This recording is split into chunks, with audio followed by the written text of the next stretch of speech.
Let me see if I can find this real quick. The Lifetime channel. Mm.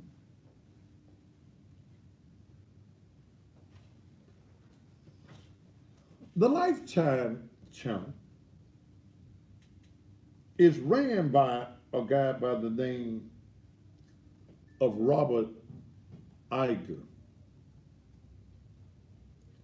out of, he's the president and CEO of Disney. Disney Disney owns the A&E network. The Lifetime network or the Lifetime channel is a subsidiary of Disney of the A&E network. The head, Robert Iger, who runs, and he's the boss for Lifetime. In what year was this? Let me look at, see what year was this.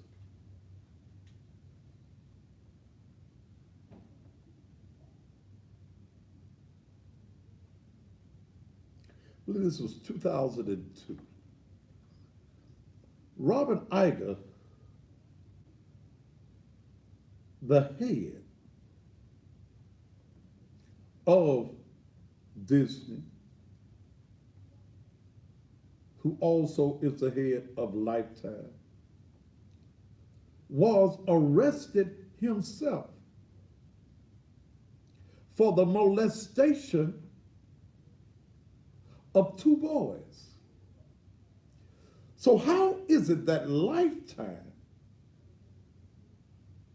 can do a docu-series on the abuse that they say that R. Kelly has performed on children, and not mention the white man that runs their company and the abuse that he's done?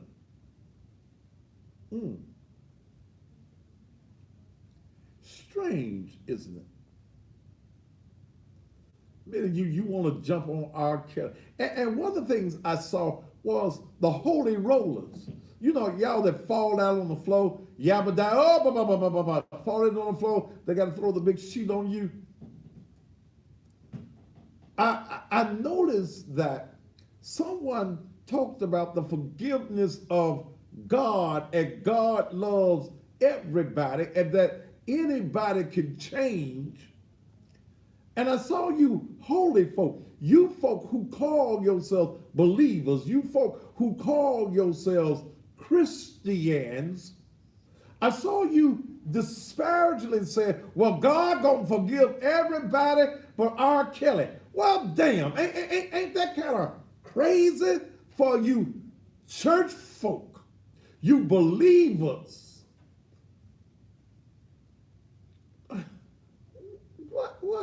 What's wrong? If R. Kelly, and let's go back, those early crimes that you say he committed, he was found not guilty. The judicial system says that he was not guilty. But you, with your one-track mind, that do not see what is going on in this country, you still want to hold him accountable for what the judicial system says. He's not guilty. Now, if R. Kelly has molested any child, he needs his ass whooped. He needs to go to the woodshed. He needs his ass kicked. But not only R. Kelly,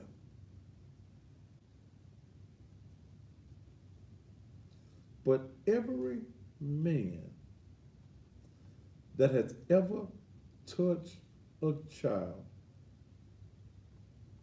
in a sexual manner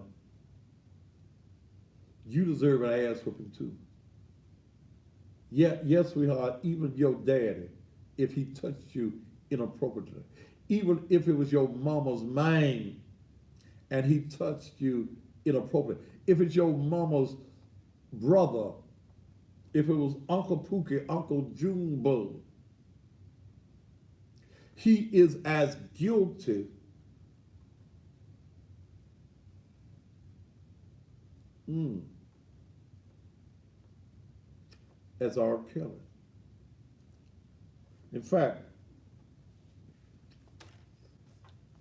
one of the reasons that I got so involved last year, I got three sisters that are members of my church. Mama had a live-in boyfriend, a preacher. How old those girls? How old those girls? Now 18, 16, and 14. They're what now? 18, 16, and 14. They're 18, 16, and 14, but it started when the 18-year-old was how old? 12. When she was 12. So it became very personal to me. I don't give a damn about R. Kelly. I give a damn about all of the R. Kellys across this country and around this world that's molesting children. It was so bad for the young lady that's in my church that's 18 now, and it started with her when she was 12. She wrote all about it. Since the revelation of this going public, back probably was about March or April, that child has been in Lakeside how many times? More than once, I think. In fact, she's in a facility right now. One of the other sisters, because of the trauma, has been in Lakeside. As I told you, around the country, Lakeside is one of them places you go where you got them mental issues. So I don't give a damn about one R. Kelly. I care about all of the R. Kellys. When I come back from the commercial break, I'm going to read, little girl's name is Diamond. I'm going to read what she wrote about her molestation. I'm going to read what she says, how she felt, how she even felt about her mother. Dale wrote a song and I recorded. It was called It's Not Your Fault. Because these children, these girls were feeling unloved. They were feeling that it was something that they did that is wrong. So when I read social media, and because of my views, some folks say, well, you going along with R. Kelly. I don't give a damn about R. Kelly. I don't give a damn about it. But I want you to address the fact that it's not just R. Kelly, the singer. But y'all got some R. Kellys in your families that need to be dealt with as strongly as you're dealing with R. Kelly. When I come back, how old was Diamond when she wrote this? I think 14 when she wrote that. I think she was 14 when she wrote that. She was still young. She wrote something when she was 14.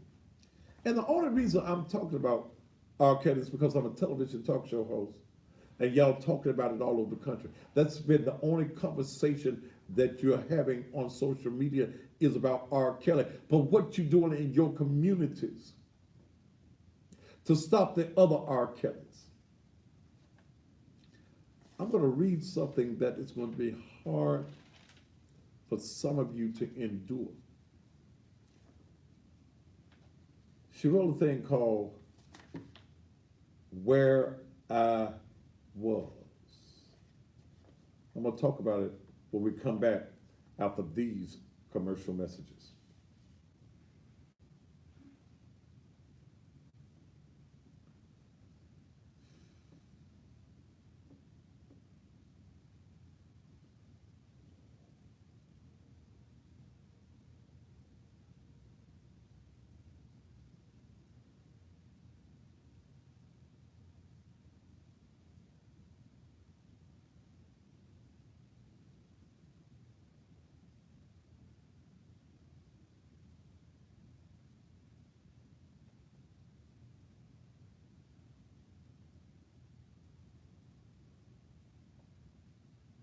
Eastside Dino, fuck you. Is that me? Well, you gone, brother.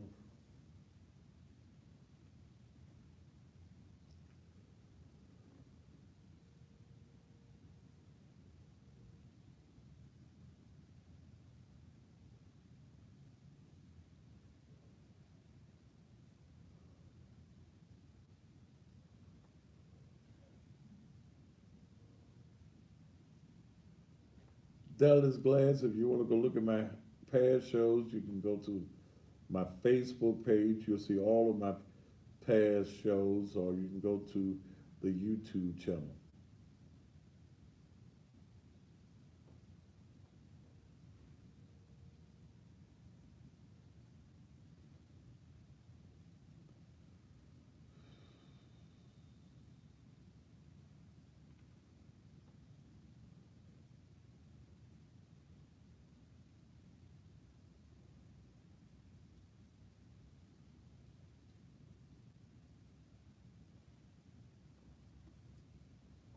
Oh, when y'all bring me to Richmond, Virginia, I'll be glad to come.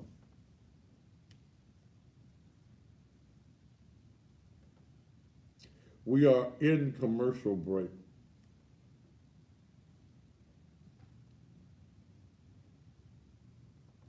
Oh.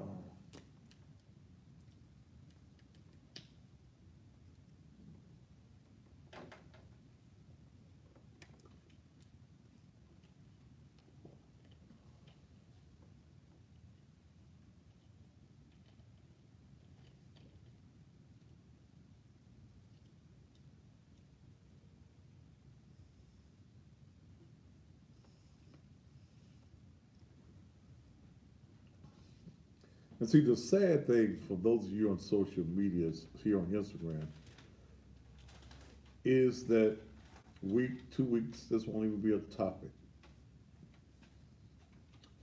You're being went on and moved on to something new. And the bullshit that our young girls are going through, the abuse, the molestation will still be going on. It won't be a big deal to you no more.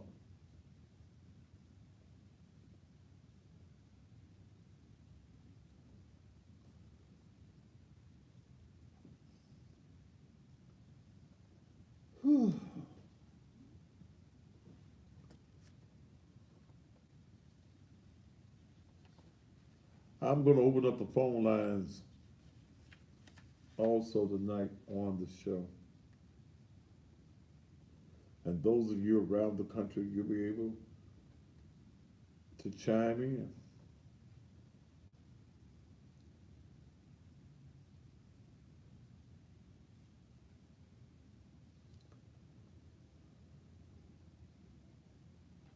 Okay.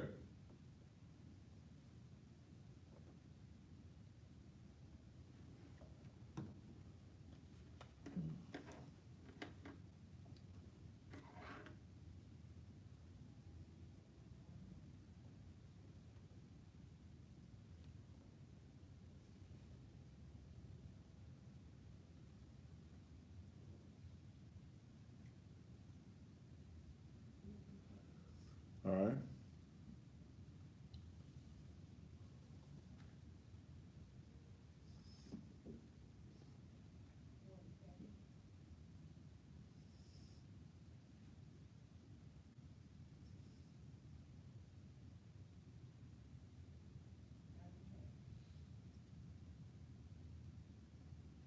They'll come do whatever this thing does with Instagram.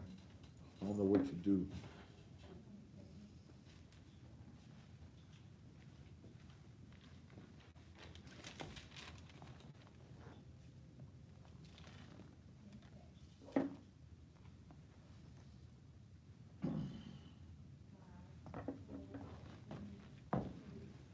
And welcome back.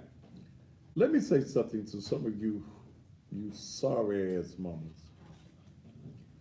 Some of you as mothers are the reason that your daughters have went through sexual abuse. Many of your daughters have come to you and told you that Ray, you know that nigga you screwing. He touched me, mama. But because you so dickmatized, yeah, he laying it down, my baby. He laying that pipe to me. That you do not believe what your daughters are saying, or you believe what your daughters is saying. But because you dickmatize, baby, you ignore your daughter telling you about that no good ass man you got laying up in your house. Let me tell you women something. Quit allowing men to move into your house over your daughters. If you want to give up some ass, then let him take your ass to his house. Oh, that's right. Y'all screwing men that ain't got no house. So at least he ought to be able to take your ass to a motel room. Quit bringing men into your house. Some little girls go through 4 and 5 daddies in a year. This your new daddy. Well, Pookie, he ain't gonna be around no more. Ray, your new daddy now. You're bringing predators in your house, and a lot of times these predators didn't like you no way. He saw your little girl. He saw what he wanted sexually in your daughter and not you. You ain't got no business moving a man into your house and you got daughters. You wrong. You setting your daughter, he's such a nice man. Yeah, okay.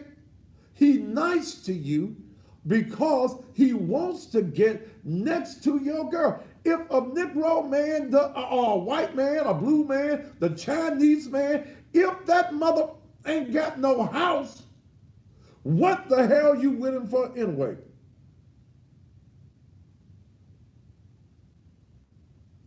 You bringing these broke ass men into your house. And even if he got a job, he has no business living with you and your daughters. He don't want to marry you, baby. He want to screw your child. And you're bringing these fools into your house, and you worried about a damn R. Kelly.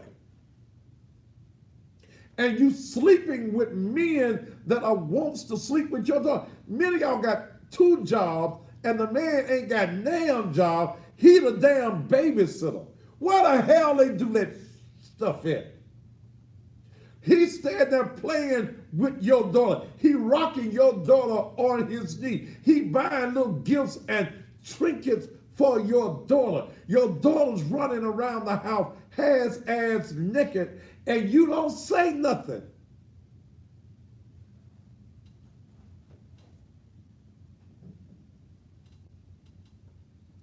First of all, a broke man ain't supposed to get no coochie no way. And a man that does not have his own, what you want him for, what you give him yours when he don't have none himself. He don't have a house, he don't have a car, he don't have nothing going for himself. But because you dickmatized, you just want to have a piece of meat in your house. He can put meat between your legs, but can't put no meat on your damn table. You laying your no good ass down with him, and this man is molesting your daughters. I think your ass ought to be tied to the back of a car and dragged down the damn street. Quit worrying about R. Kelly and worrying about all of these no good ass men that are molesting our girls all over this country.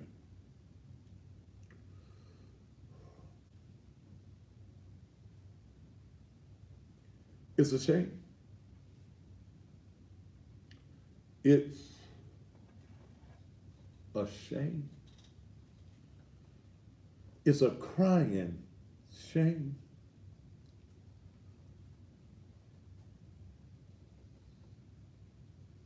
What kind of male factor, because you ain't no man, you get excited over a little girl?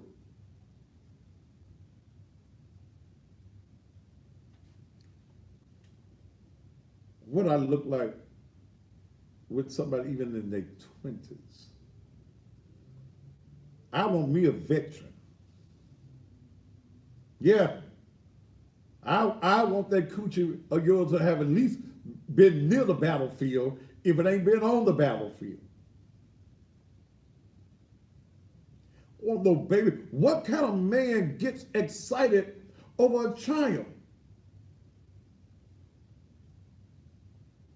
And you got just let them come in your house.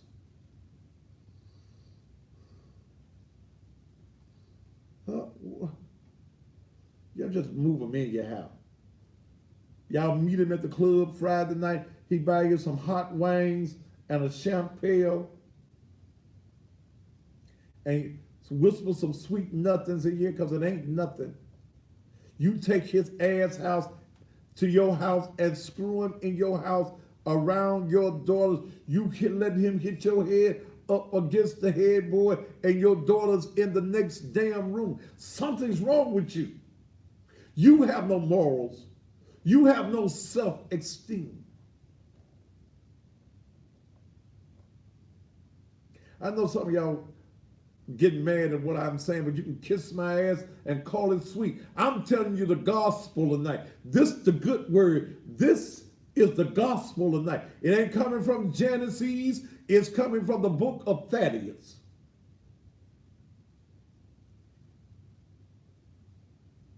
I looked at these 3 young girls at my church.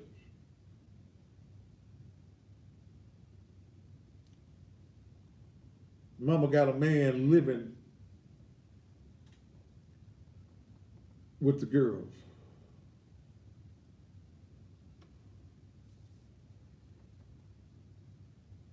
Diamond was 12 when it started. She's 18 now.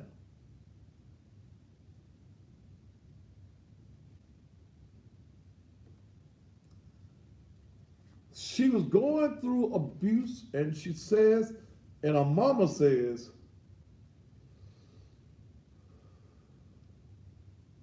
she didn't know what was going on.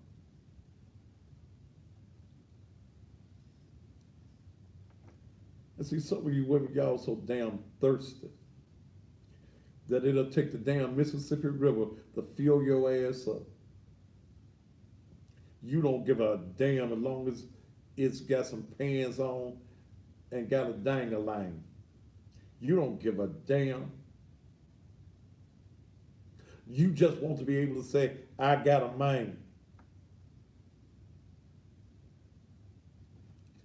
But let me read what this, she was 14 years old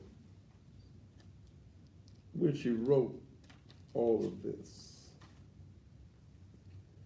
It's called Where I Was. And you'll see that this girl is talented. She has so many ways to feel with so little time to show. None of it I thought was real. Neither was I, because the girl in the mirror I didn't know. Everything in my world seemed to freeze. Forever I will be used to please. I told myself horrible words when I was alone, because the pain everyone else caused I could inflict on my own. I learned to stand tall with a smile on my face and let everything go without a trace. Deep down, I knew it was all still there. The anger, the disgust, the shame, and the thought that a failed suicide was unfair. 3 years of pain and lies and secrets. 3 years of things I never know how to forget. 3 years of solitude and betrayal. I never imagined silence could be so fatal. The 25th of July, 2015. It's just a day. What could it mean? That was the day of last for me, when he touched me that day. I had no idea I would soon be free. That day I cried for hours on end. I screamed, when does the happy normal life begin? That day I lost a burden on my heart, but I lost other things that tore my world apart. My pride, dignity, respect, and trust. When everyone looked and whispered with disgust. All alone, I cut my arms, my legs, my heart, and told myself it was my punishment by art. Still to this day, when I see my reflection, I shower myself with self-rejection. Where was I when that girl grew so tall? Where was I when she was afraid to fall? Where was I when she continuously lost and put on weight? Where was I when she turned to blaze distrust and hate? I'm here now for her and her interest alone, to help her knock away the past rust and dust, to move ahead from where I was for myself and my family, because in almost 2 years, I feel I must. This is a 14-year-old at the time.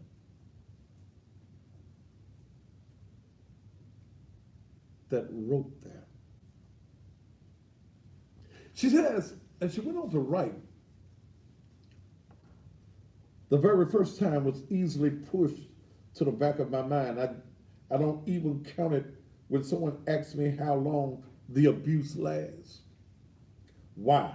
Because I told myself it was an accident, a mistake.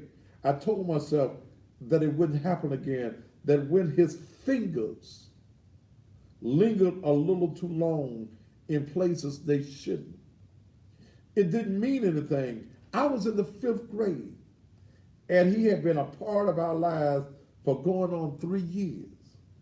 He had done so much for us, for Mama. He was social and friendly, and everyone loved him. He used to be a pastor. He had grown children, and not to mention a wife. One of the things that infuriated me was his ego, which was out of this world. Let him tell it. He was one of the 3 wise men. He knew all, and everyone else knew little to none. He was a master at playing with my mind. I lived on the defensive side of life all the time, because that was the only way I ever had the upper hand. I would spend hours thinking of ways I could out his back up against the wall, make him feel fear like I had. Needless to say, it never worked. I either would chicken out or end stunned on my back underneath him, wondering why I ever tried. Ooh.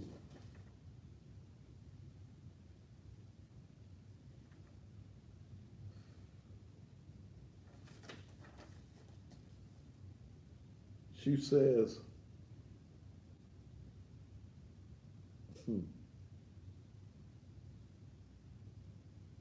he had complete control over me.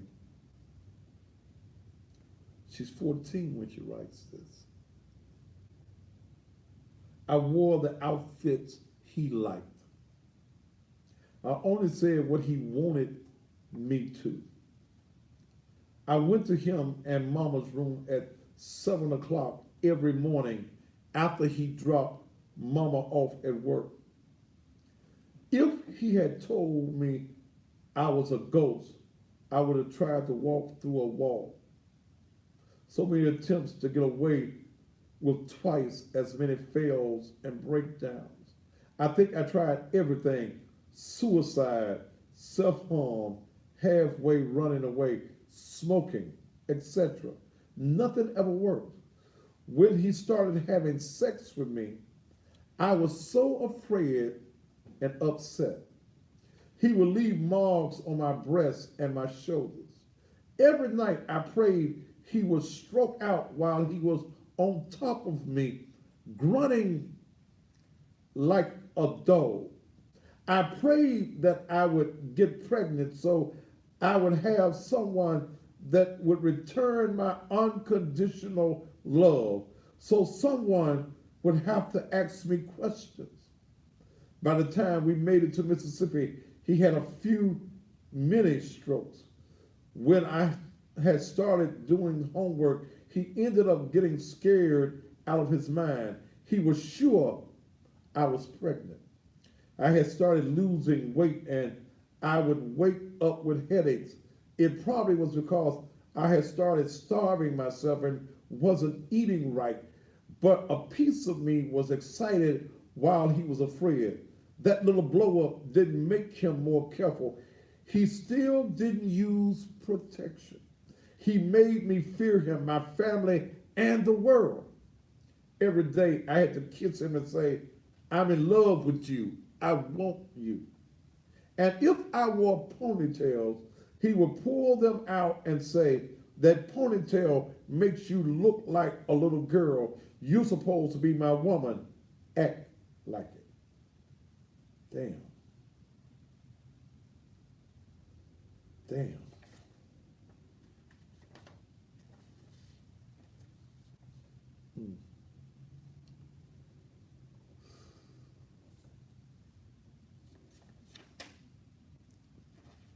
Let me read this last part.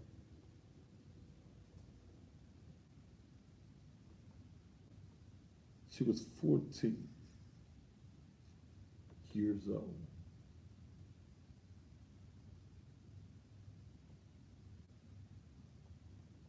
She turned 18, yesterday?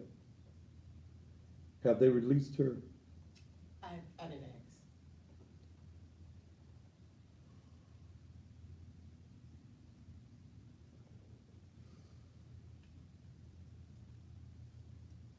What is his name? I forget his name.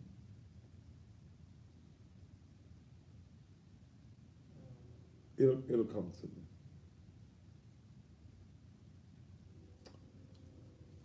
The child goes on.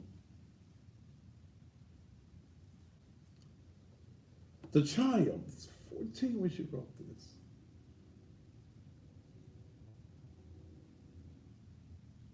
She goes on to say, I don't know myself.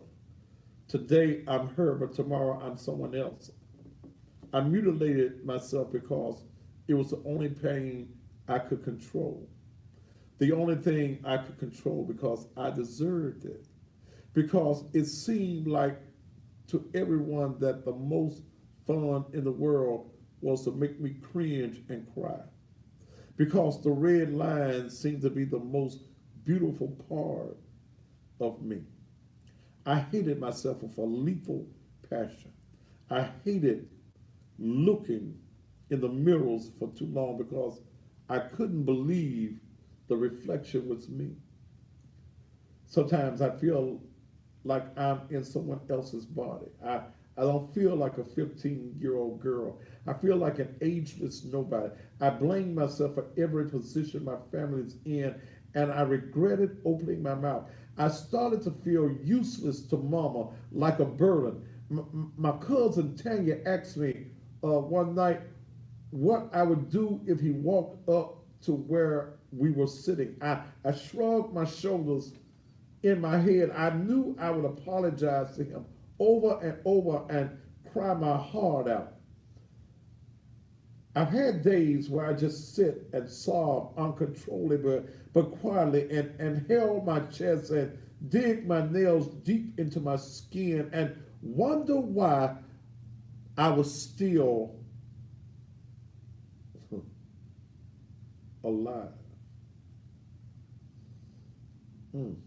One day he caught me doing just that, and he got furious and told me how stupid that was. I had days where I'm sitting calmly and suddenly overcome with rage, and I watch myself tear everything and myself apart, only to realize I never moved.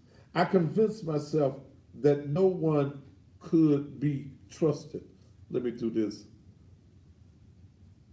Instagram timed out.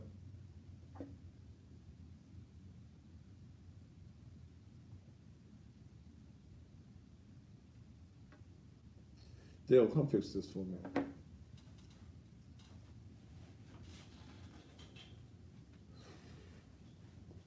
This is a 14-year-old.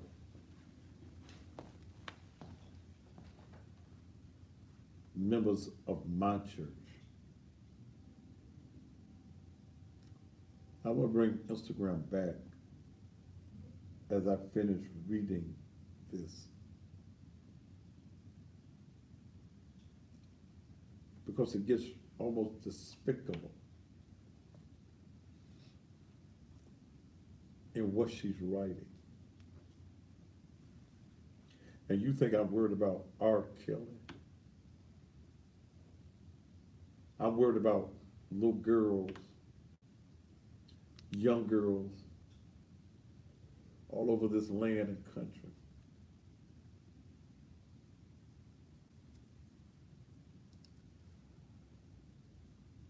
It's a shame.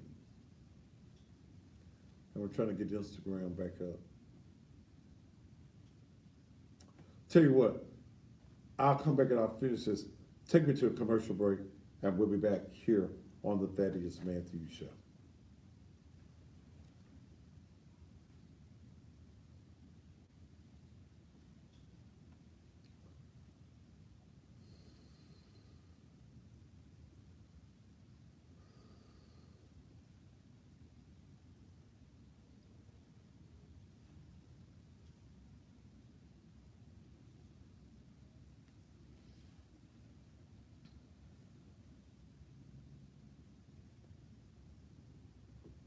What's happening? Can you tap it? It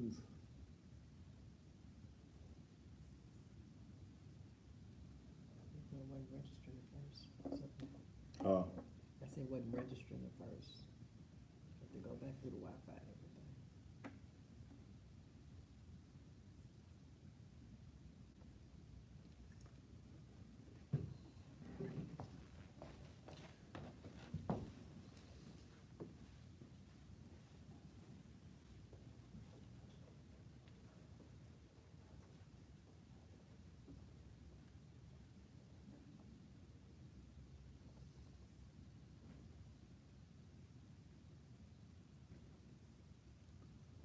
those of you on Instagram, I went to commercial break so that you could hear the remainder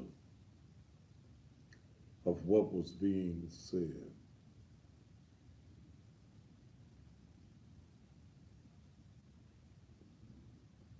I want you to hear.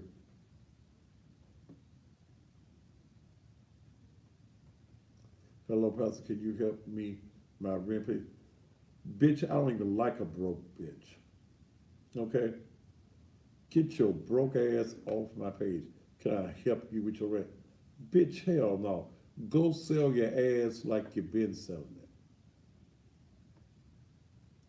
A bitch asking for some rent money. Section 8 and the, the president already hitting y'all ass, ain't it?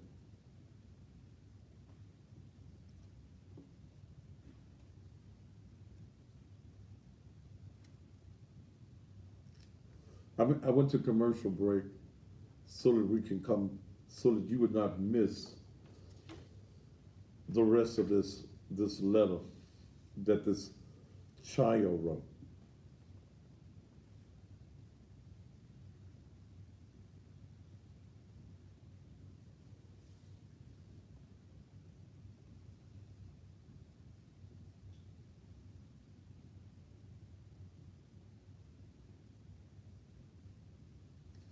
Bitch gonna come on here and ask me for some rent money. Suck dick like you've been doing at $1 a whopper. Suck enough dick, you'll get your rent money. Okay.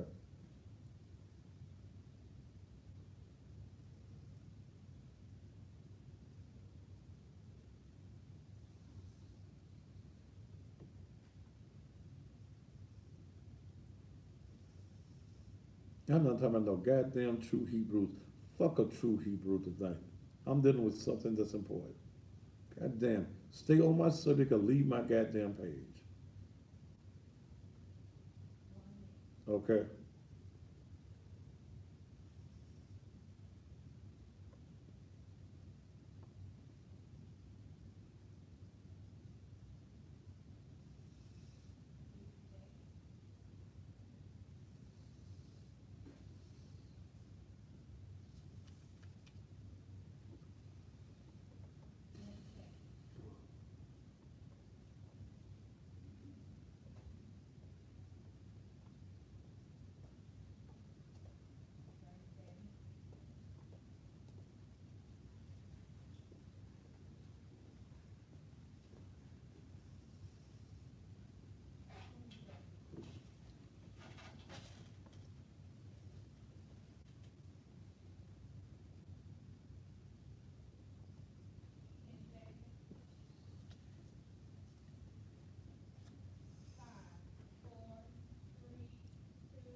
And welcome back to the Thaddeus Matthews Show. And we took that commercial break. Well, I need to take one anyway, but I wanted Instagram, those who were watching me on Instagram, to hear the rest of this letter from Diamond, she turned 18 yesterday, whose boyfriend was molesting her and her sisters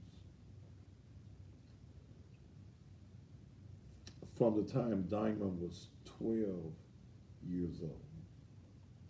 And she just wrote about it to express herself. And you've heard the other part. But let me go back to this point here. One day he caught me doing just that, and he got furious and told me how stupid that was. I had days where I'm sitting calmly and suddenly overcome with rage, and I watch myself tear everything in myself apart, only to realize I never moved. I convinced myself that no one could be trusted, and I pushed everyone away. I'm too serious for my age, and I rarely find fun in anything. Dreams and plans became replaced by nightmares and shortcomings. I kept my grades up and started running track, and everybody was convinced that I was getting better, even though I was still withering within myself. But I mostly couldn't understand why my family still claimed to love me, to care. He told me that Mama would get mad when she thought he was going to leave her because of us. His exact words were, "Your mama said it won't be fair if I leave because of y'all. She mainly think it's you because of how you being sassy with me." Then he told me that I looked at mama differently. I didn't trust her the same. I convinced myself that it didn't matter because now the distrust was mutual. But I never stopped loving her. I promised to not say a word because if she picked him over us, I needed him there so she wouldn't hate me. He told me that if I sent him to jail, that he would be able to get out, but I would have to face mama's hate for the rest of my life. When mama first displayed the fact that she didn't believe me, it hurt so bad. But he told me it would happen, so I regretted my choice even more. I started trying to downplay the situation. When I had to talk about it, I would nonchalantly say 3 years and try not to frigid and whatnot when giving specific details like how I would have to clean how I would have to clean the white stuff off my legs afterwards. How I had to get rid of pajamas and pants because they either got ruined or had big holes between the legs.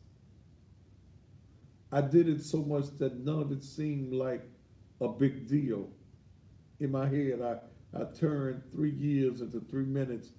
In my heart, I know something bad happened. Spiritually, I feel like I stopped aging when I was 11 years old, like I died. Yes, of course, I look 15, but in a weird way, I feel like a child playing grown up. I'm independent, mostly mature, and quite frankly, lonely. I forced this position upon myself. I welcome it. I can do almost anything when I do it alone. At least I thought I could.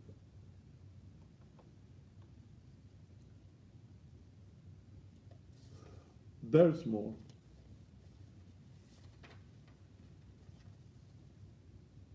There's more.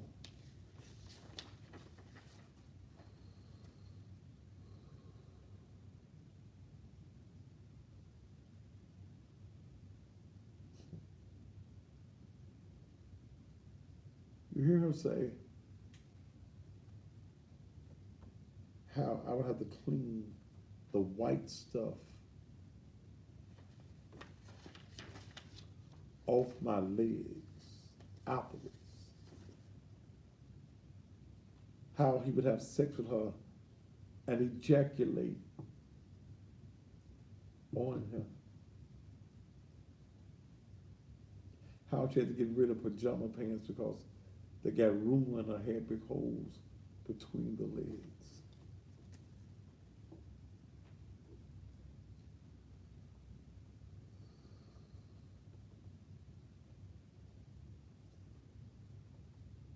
And I hope her mother is watching. These young girls became a part of our girls' mentoring program.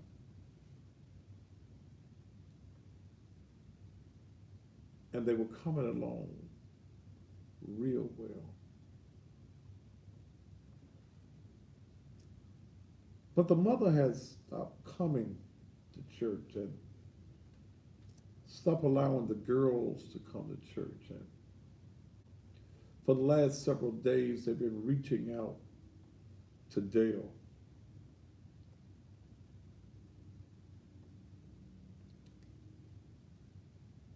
Any mother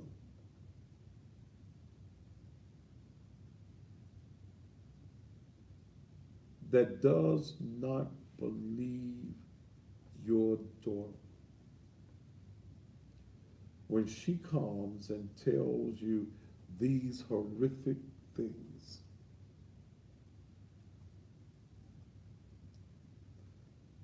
That I know I didn't bring the sheet where I got his name. Isaiah something, How? Isaiah something. It's Isaiah something. Ask her if I still got his picture in the system.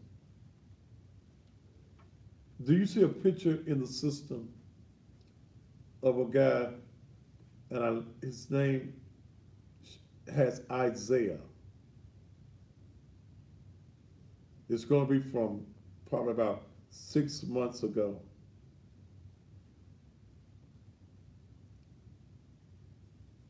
You know the picture when you see it, don't you, Dale? Go to control. See if you see the picture.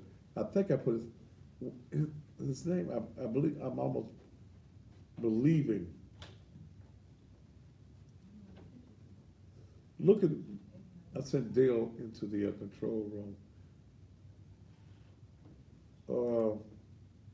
because I still got his picture in my phone, but that ain't gonna do no good. I want to put his picture on the screen.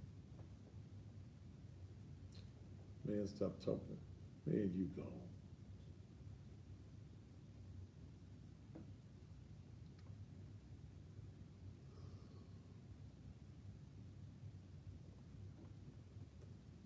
Y'all worried about old news and old stories.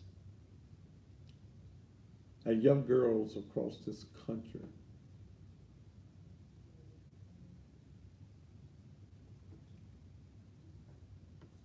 are being abused every day. Every day. You see it there? No, It might have, it was in the system 6 months ago. But I got him in my phone. I still got his picture. I have to go back several months. I'm trying to remember his last name.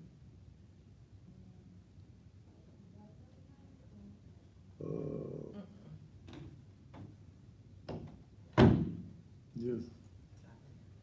Let's see if I can go back. I have to go back because I'm thinking I labeled his name. I'm sure I didn't take his picture out.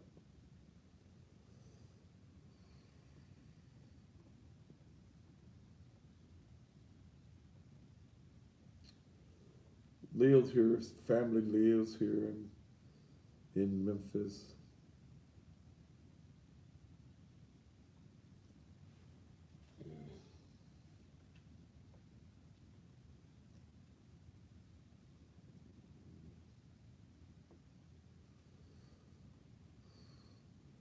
That was probably about, I don't even remember. That was during the summertime, was it?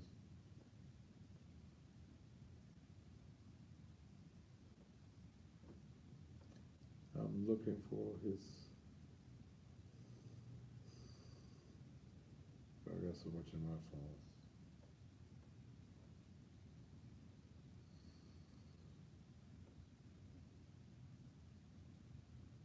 Oh,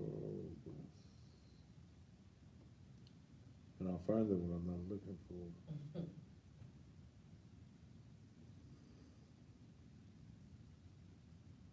So I'm sorry.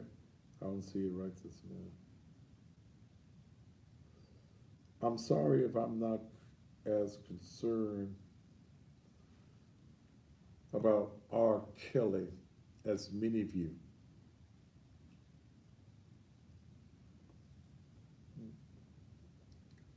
Brian, I will find his picture, even if I have to go way back and find the old story I did on him.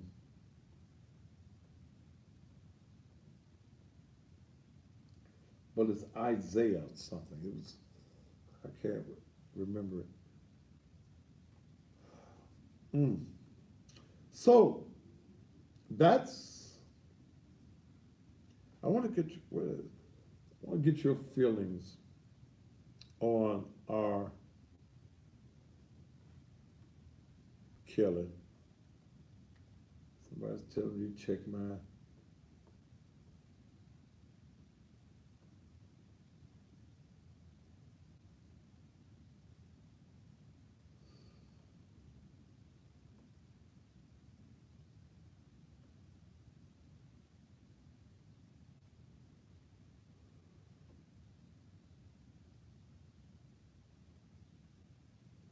Young lady just sent me something. She says, "Hi, Pastor. I'm Elizabeth.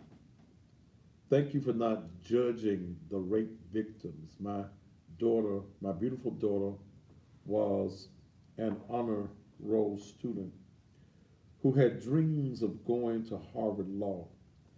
She tutored people, feed the homeless, just an amazing young lady.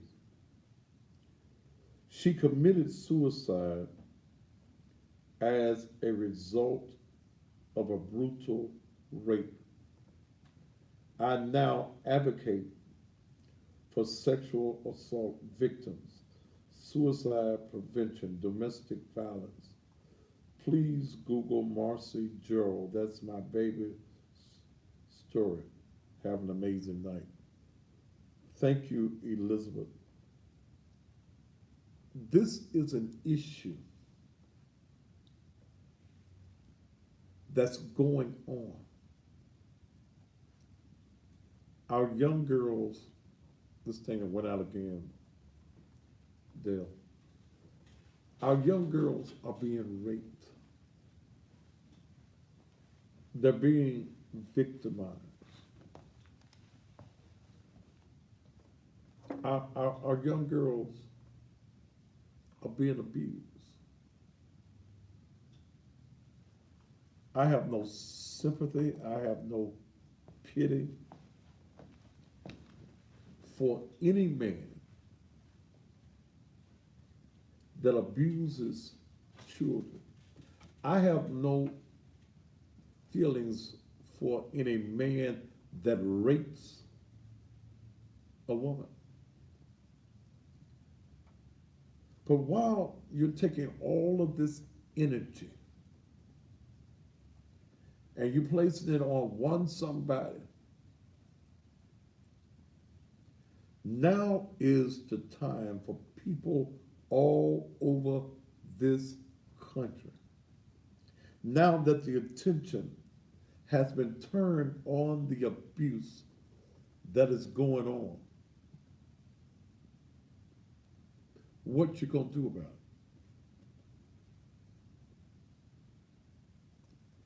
R. Kelly ain't the only one. What you gonna do about B. Jones, A. Smith, R. Williams?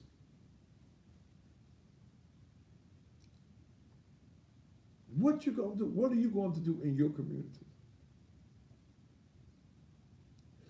Those of you who are Catholics, what you gonna do about the priests that's screwing the little boys? What y'all gonna do? What y'all gonna do about the preachers in the pulpit that y'all are allowing to spend time with the pastor? Go to the, ain't got no business in the pastor's study. I don't let little girls come in my office. Unless your mama with you, can't come in my office. No. Abuse is real. It's real. It's yeah, it's real. It's real. Tell them get those videos lined up for me. Courtney first, and then Mr. Sam.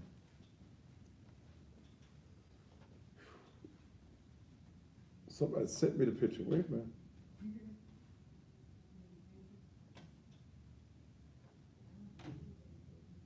Isaiah Williams. That's his name. Isaiah Williams. That's his name. I don't know whether this is one of the girls' numbers or not. Somebody sent me the one that I had on TV. Isaiah Williams. Yeah, that's his name. Dale, come look at this thing here, because the comments are not coming up on the Instagram. I don't know whether we cut them off or not. This is a part of my mission, just to tell it like it, and I don't give a damn who gets mad at me. I don't. I'm beyond even caring about who gets mad. It's time now for real ministering and ministering to the needs of people. I ain't talking you about let's go to heaven. What you gonna do while you're living down here? You going through hell down here, and well, I'm ready to go on to heaven. Well, die and take your ass on. Go on. Bye. See you.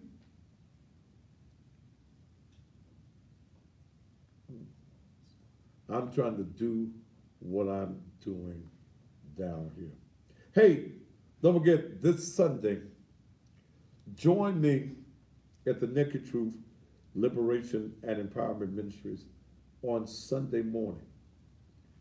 I'm going to deal with this whole R. Kelly and this sexual abuse stuff from a biblical perspective. When the subject Sunday morning will be, ain't nothing wrong with a little bump and grind, but that bump and grind can get you some time.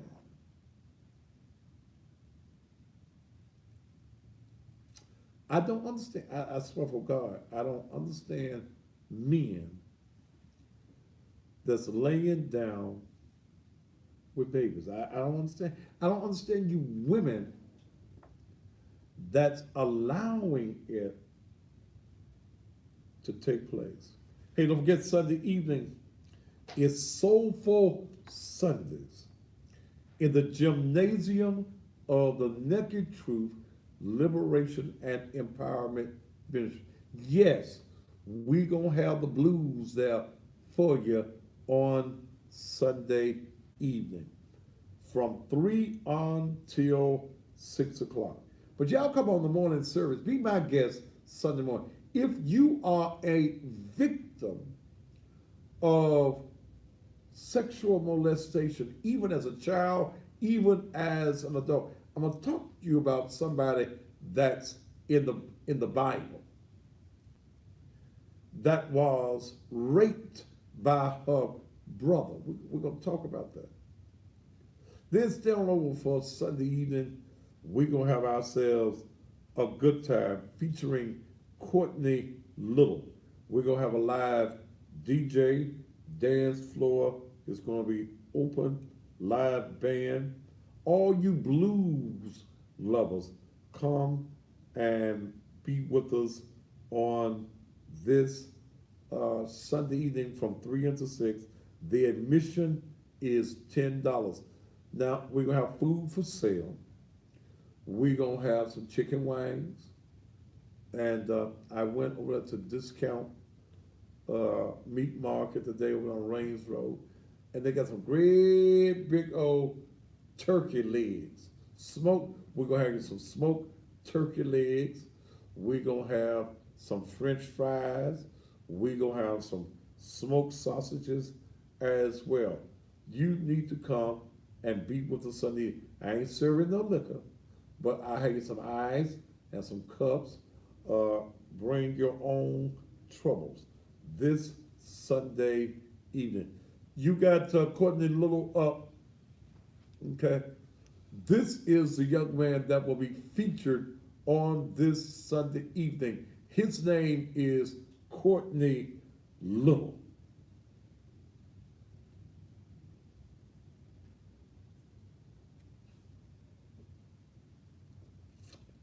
What you do to this thing? Let's go.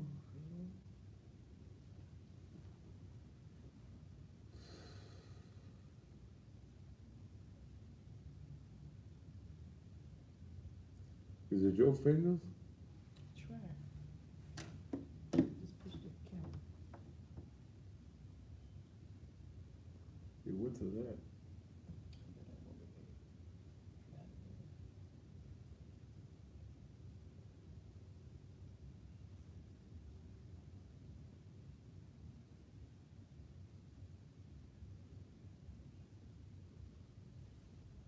We may have to go get another tablet.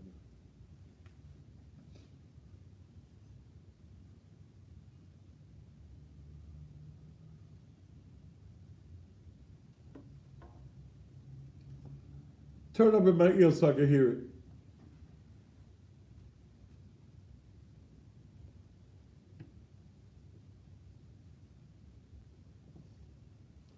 Get the one that says Mr. Sam ready too.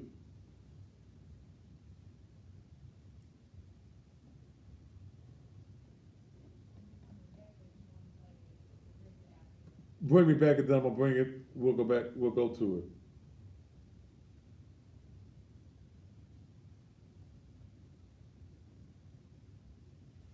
Turn it off. Let's see what we can do.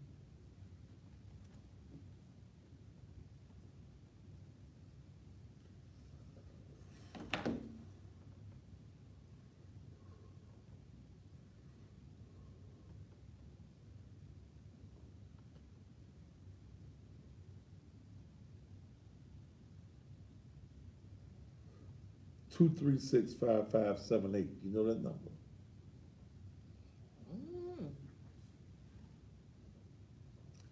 They sent me the picture.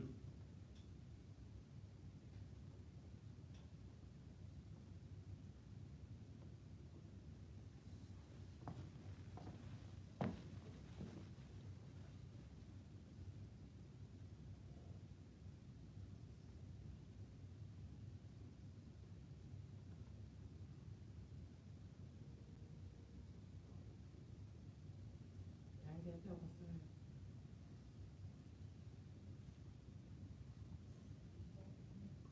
Okay.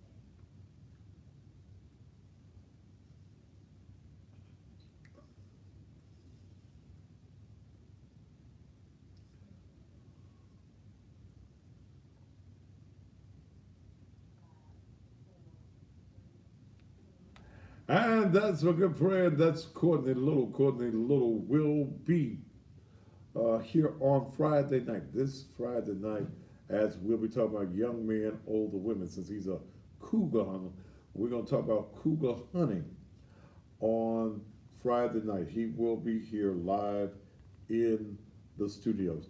Get your folk. Get your, if you know who y'all club with, who y'all party with, who you like to have a good time with. Come and join me on this Sunday evening. Join me on this Sunday evening. We gonna have ourselves a wang dang doodle. It's $10 admission. This is the way that I'm going to be using. This is not just this Sunday. This is going to be an every Sunday afternoon from 3 on to 6. You know, you get a chance to let your hair down early in the day and go home and go to bed and get ready for Monday morning's work. I'm gonna bring one of my friends that told me they're gonna drop by in just a month. Two of my friends. M- Marcellus, I ain't been able to get your tape into the system, but I got your music though. And let me tell you about another business, DP Enterprises. DP Enterprises. I know DP Enterprises uh, specializes in resumes for $40, job search, cons- consultations, build your websites, business planning, personalized poetry, write you some songs, ghost writing. All services require a deposit. DP stands for Definitely Poke. So, y'all, if look, this is her business. Okay, this is her business. In fact, her business contracts for my businesses. I have her exclusively, but I'm letting her do a little side work. And as long as her side work don't interfere with my work, we can all work together. But if you want a professional resume, Dale's the person to call. If you need a website built, she built our website. Uh, if you're trying to get a 50, I know you didn't put that on here. If you're trying to get a 501c3 started, she can take you through the steps to get your 501c3. The songs that I did the last couple of years, Dale wrote those songs. She can write you a poem in a moment. So call Dale 901-435-6161. That's the church number. Okay.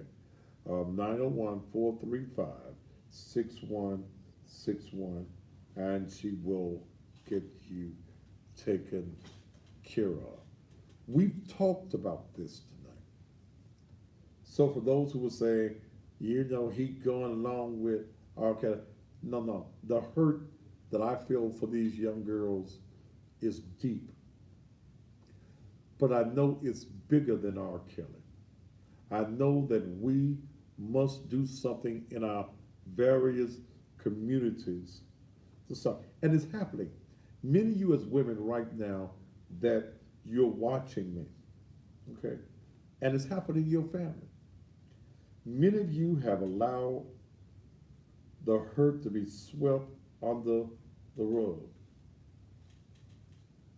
It's a family secret. We can't air our business.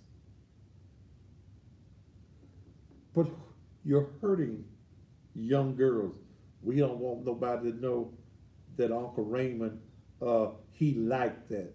He kind of crazy in the head, and he messed with the little girls in the family. It's time to tell it. If you got somebody in your family that's doing that to these babies, it's time to tell somebody. Okay? Don't nobody give a damn about the secrets no more.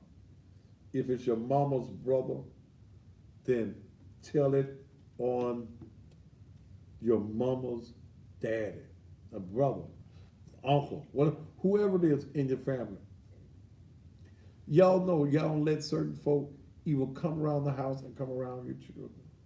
You've been knowing that you got predators in your family. It's time to tell it. Hey, don't forget Sunday evening, I want to see you in my gymnasium on Sunday. Another one of my friends that told me he was going to stop by. Same boy. This is my good friend, Mark Key of Soul, your dad.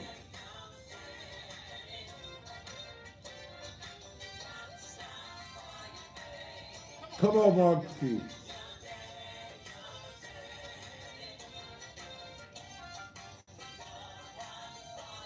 What you say, man?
That's the Marquis of Soul, and he will be stopping by. That's my good friend, Marquis. Uh, the main attraction is Courtney, but I got some friends that's in the blues business that want to stop by and help support Naked Truth. Tomorrow night, what I'm going to do, tomorrow night, because I ran out of time tonight, I'm running out of time, I'm going to open up the phone lines the entire show tomorrow night. The entire show. And let you just do your thing on this R. Kelly thing tomorrow night. The whole show. I'll probably talk the first 15 minutes and give you the rest of the show to give your views tomorrow night on the R. Kelly. I don't have 2 hours, and I do have to talk a little bit my damn self. So, but tomorrow night I'm going to open up the show. Now let me say something to a little fellow that's running for mayor. You got somebody, and your name LaMichael Wilson. LaMichael, I wasn't gonna bother you. I really wasn't. Because see, I already know you have absolutely no chance remotely to win the mayor's race. But I was on one of these Facebook pages today, and I got attacked when I started talking about you get the $20,000 from the white people. And I just asked some damn simple ass questions. But no, I can't ask no questions. I got jumped on one of these nothing ass pages. Just jumping on me because I asked a simple question. And then somebody named Robert Earl Wilson Jr., must be some kin to you. Robert Earl, he jumped me and called me a coward for talking about you. Well, he pissed me off. I'm just going to tell you, LaMichael. He pissed me off. Really pissed me off. So, LaMichael, and I told Robert Earl that I am not the one you want to make a political enemy out of. But, LaMichael, let me just go ahead and tell you the truth.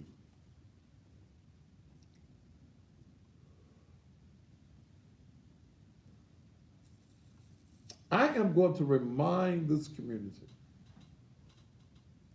and you got Robert Earl to thank for this, because he pissed me off. You can't win the mayor's race when ain't nobody in Memphis heard of you but your family and a few folk. You should have ran for city council, some that you may possibly win. But Doc, you can't win the mayor's race. Ain't nobody, see, and your folk around you, they can't be your friend because they won't tell you the truth. Yes, you may have ambitions and you want to be the mayor of Memphis. But Robert Earl messed it up for you with me. So I am going to make it my duty, I think it's just my duty, to keep this community aware, and I'm going to be watching where your money comes from. Because yes, I did ask the question, why do white folk pick you to give the $20,000 to for the poll workers? I got sense enough to know that that whole $20,000 didn't go to pay no poll workers. I got sense enough to know that. You want to shut me up? Show me the list of the folk y'all paid, and it adds up to $20,000 if you didn't get none of the money. Shut me up. Present the list to me. Okay? But you can't win the mayor's race. And voting for you is a wasted vote because you can't win. You can't beat, look, you can't beat Jim Strickland, and your damn show can't beat Dr. Harrington. Damn, son. Quit letting white folk make damn fools out of you. And Robert Earl, you say I'm a coward? Doc, if your balls was half the size of mine, you be a full-grown man. Okay? With your weak ass. And Heron Edwards that was on that page too. Y'all want to attack me because I asked a simple question? I think I need to ask Negroes that the white folk choose, and the white folks say he's a good nigga. I think I need to be asking the question, why the white folk done picked you? Why the white folk giving you their money? Okay. So, you can, I ain't never heard of you. I didn't know. He told me I went to school with his mama. And he told me he was a big leg girl. She was in the majorettes, and I was in the band. It ain't personal against you, brother, but I ain't gonna lie to you like I even think you got a remote chance of winning. Ain't nobody ever heard of you. And the only way that somebody is going to hear you, you gonna have to raise a whole lot of money. It's already known that Jim Strickland got over $1 million already in his camp. Dr. Harrington is raising a whole lot of money. The only way that you can even come close to running a good campaign, white folk put some money in your race. And I'm going to be watching. Yes, I am. Because Robert Earl, Robert Earl, you know old Robert Earl, don't you? Robert Earl, that's what they call him. Robert Earl. Robert Earl messed it up with you attacking me. But I got a message for all you sellouts. I'm going to cut your heads off. How the hell you going to attack a man that hits 350,000 households a night on TV, hits thousands on social media on a daily basis? How you gonna make me mad? How you gonna piss me off? Then somebody came on there, some little Lloyd Brown or somebody, on he got a radio show? I ain't never heard of him. Who is he? And in this town, if I ain't heard of you, you can't be nobody. Damn, especially in the political arena. So Robert Earl did that. Robert Earl. But all you sellout Negroes, you beware that the fatty bear is on the prowl. All right? I'm going to see all y'all Sunday evening. Y'all got that other, you got that other guy? Another one of my friends told me he going to stop by. The admission is only $10. Come on. Look, can we bring our Hennessy in your gymnasium? Yes, because I can't sell you none. But I'm going to have you some ice. We're going to have some setups. We got some tables. Bring all your friends to your table. $100 a table. Okay? I got 6 tables set up. Call and talk to Dale tomorrow. Okay? Call and talk to Dale tomorrow. Tell him you want to reserve your table. Okay? Otherwise, it's $10 a person. I need at least 200-300 y'all. My gym will hold 500 or 600 folk comfortably. That boy, Courtney Little, woo, he gonna cut the hell up on Sunday. I might even get out there and shake a tail feather myself. If that big booty girl ain't there, guys, it's gonna be some big booties in the house. Bring your big booty on in there. If you think you got a bigger booty than that girl that's in that video with Courtney, oh God almighty, bring your big, now, when I say a big booty with some shape to it. Don't just have ass. See, there's a difference in big ass and big booty. Ass is just out there. Big booty got some shape and some proportion to it. Yeah, it looks like a basketball that you can dribble. Yeah, so if you got a nice booty, you come on and look, you dance If that girl ain't there, if Tiffany ain't there, then y'all come on and dance. But I got another friend that's gonna stop by. Told me he gonna stop by and sing a number for me too. Play my other friend. His name be Mr. Sam. He gonna be in the house on Sunday evening too.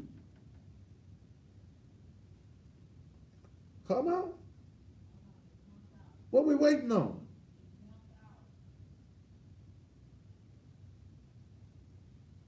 You see it? She said it jumped out, she trying to get it back. It jumped off. Uh-huh, she trying to put it back together. Well, jump it back on.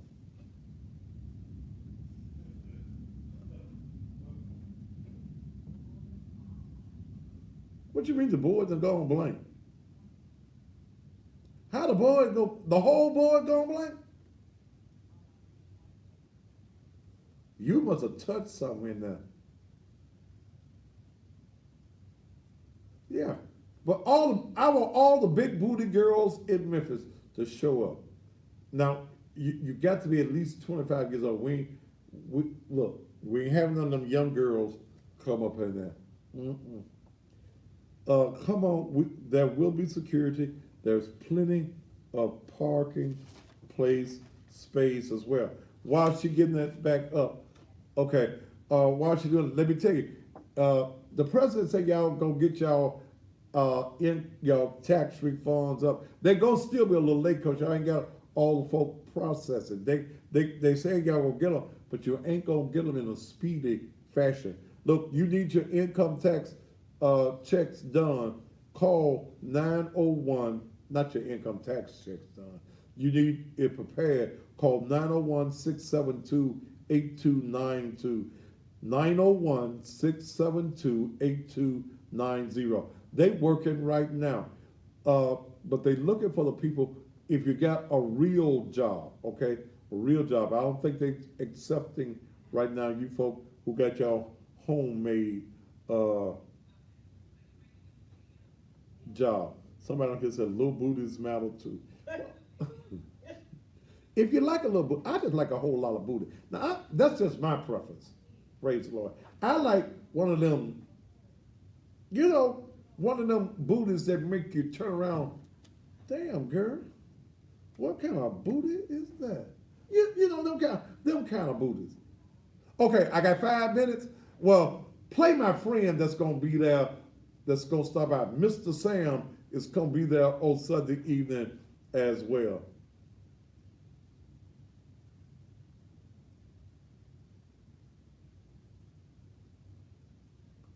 That's the wrong one, baby. That's the wrong one. Thank you.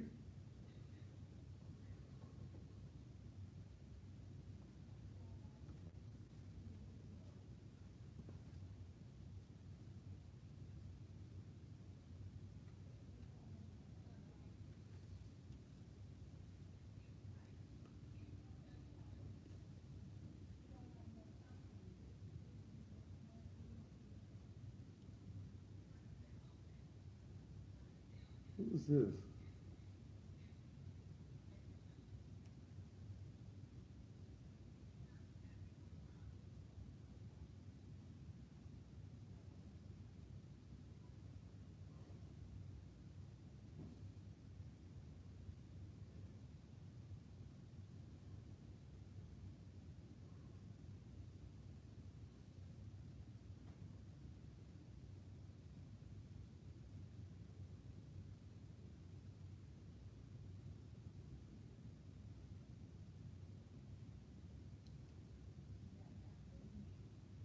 Okay.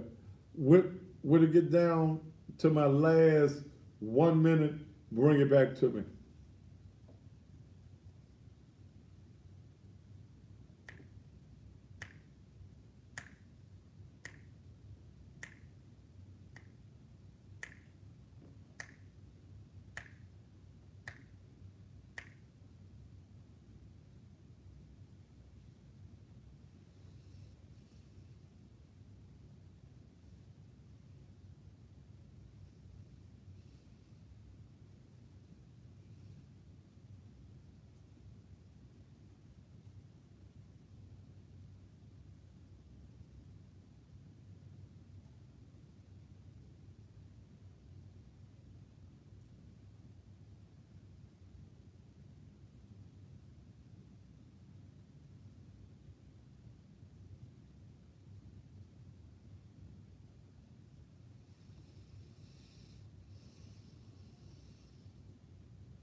All right, get ready, get ready, get ready. I'm gonna be looking for y'all on Sunday evening. Uh, there's a fellow, and I got busy today, and I didn't give him a call, or either I got busy, and I tried to call him again. Sean Jarvis Greer. Um,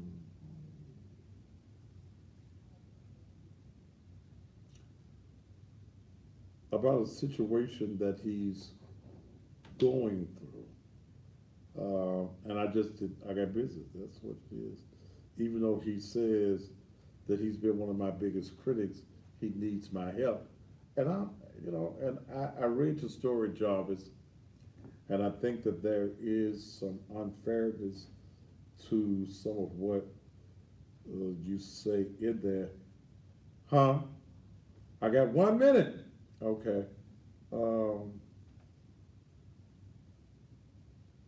did I call him? I don't know. You don't know. Um,